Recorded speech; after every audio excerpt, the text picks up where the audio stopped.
नमस्ते बच्चों, आज हम पाठ 7 कान खोले राज का दूसरा और अंतिम भाग पढ़ने जा रहे हैं। हमारे आज के भाग का शीर्षक है बड़ा सवाल छोटा जवाब। तो चलो अपने इस भाग को एक कहानी के माध्यम से समझने का प्रयास करते हैं। एक गांव में एक महात्मा जी पधारे। वे बहुत ही ज्ञानी थे और दिन भर ध्यान मग्न रहते थे। ॐ भूर्भुवस्सुवः तत्सवितुर्वरेण्यं भर्गो देवस्य धीमहि धियो यो नः प्रचोदयात्।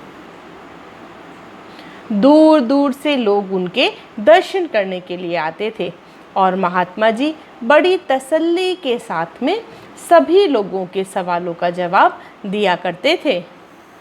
देखो बेटा, तुम्हारी इस समस्या के समाधान के लिए मैं तुम्हें एक बात बताता हूँ। ध्यान से सुनना।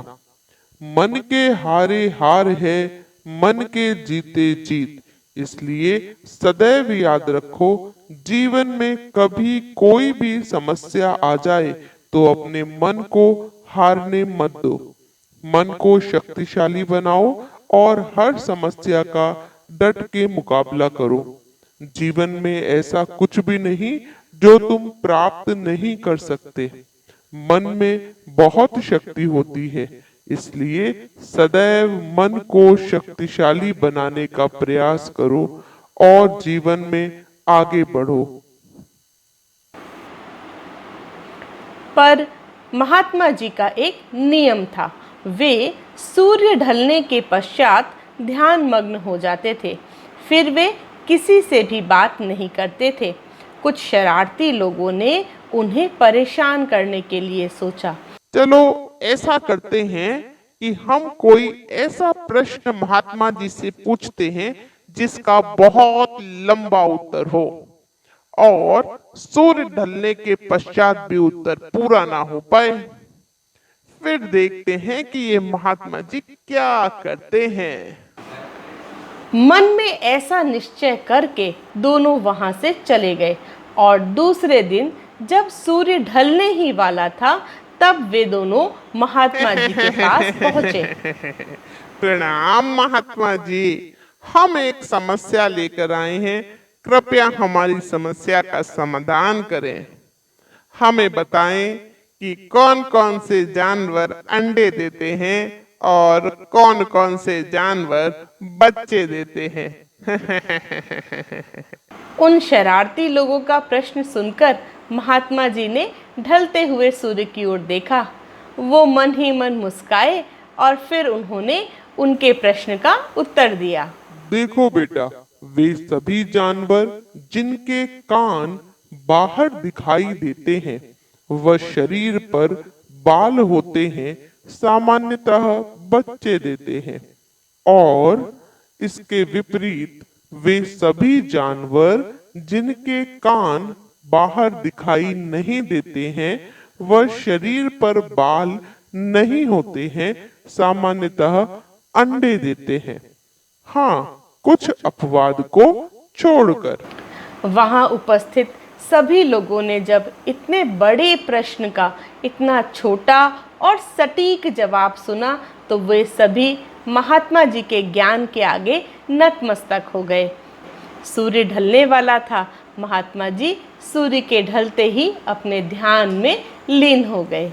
हाँ तो बच्चों, उन शरारती लोगों के बड़े से सवाल का जवाब महात्मा जी ने बहुत ही कम शब्दों में दे दिया। अब इतने कम शब्दों में दिया हुआ जवाब आपको पूरी तरह से समझ में नहीं आया होगा, तो मैं प्रश्न के उत्तर को विस्तार से बताती हूँ। देखो, महात्मा जी ने पहली बात कही कि वे सभी जानवर जिनके कान बाहर दिखाई देते हैं व शरीर पर बाल होते हैं सामान्यतः बच्चे देते हैं।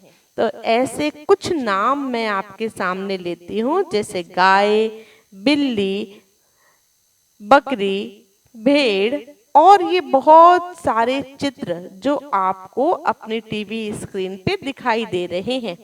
इन जंतुओं को आप पहचानते हो और आप जरा ध्यान लगाओ तो आप यह बात जानोगे कि ये सभी जानवर बच्चों को जन्म देते हैं। दूसरी बात जो महात्मा जी ने बताई वो थी कि वे सभी जानवर जिनके कान बाहर दिखाई नहीं देते हैं, वह शरीर पर बाल नहीं होते हैं, सामान्यतः अंडे देते हैं। देखो, आपकी टीवी स्क्रीन के ऊपर आपको कुछ चित्र दिखाई दे रहे हैं और आप इन सब के नाम भी जानते हो, जैसे मेढक, चिड़िया, छिपकली, सांप, टिड्डा, है ना। इनके अलावा बहुत से जंतुओं को आप और अपने आसपास ढूंढ सकते हो जिनके कान बाहर दिखाई नहीं देते हो। एक बात और बच्चों, यहाँ आप बिल्कुल भी परेशान मत होना इस चिड़िया को देखकर कि इसके शरीर पर तो हमें ये बाल के समान संरचनाएं दिखाई दे रही हैं, तो ये क्या है। तो बच्चों ध्यान रखना, चिड़िया के शरीर पे बाल नहीं होते, बल्कि ये जो संरचना हमें दिखाई दे रही है ये उसके छोटे और बड़े पंख हैं। तो अब मेरे ख्याल से आपको इस बड़े से सवाल का जवाब बहुत आसानी से समझ में आ गया होगा। तो देखिए हमने इस पाठ में क्या क्या सीखा। पहला बिंदु, जीव अलग अलग तरह के होते हैं। दूसरा बिंदु, कुछ जीव अंडे देते हैं तथा कुछ बच्चे देते हैं। तीसरा बिंदु, जिनके कान बाहर दिखते हैं व शरीर पर बाल होते हैं, वे सभी बच्चों को जन्म देते हैं। तो हमने इस पाठ से ये बिंदु सीखे। अब आपको अपनी उत्तर पुस्तिका में कुछ काम करना है। देखो, आपको अपने आसपास के जानवरों को देखना है और पता लगाना है कि क्या महात्मा जी की बात सही है।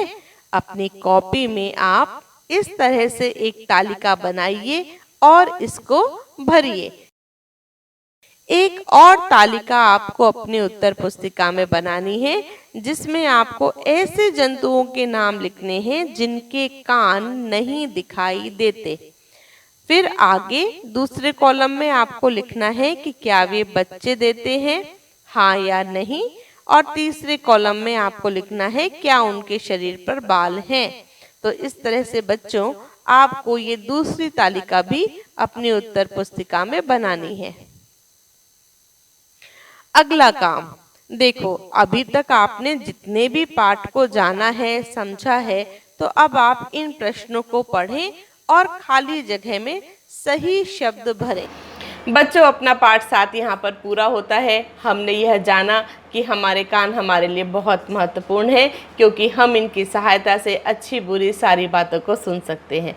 इनकी उपस्थिति के आधार पर हम यह भी पता लगा सकते हैं कि कौन से जानवर अंडे देते होंगे और कौन से जानवर बच्चों को जन्म देते हैं। तो अब इन कानों का पूरा ध्यान रखना क्योंकि ये हमारे लिए बहुत महत्वपूर्ण है। फिर मिलेंगे किसी नए पाठ के साथ में, तब तक अच्छी पढ़ाई करना। बाय।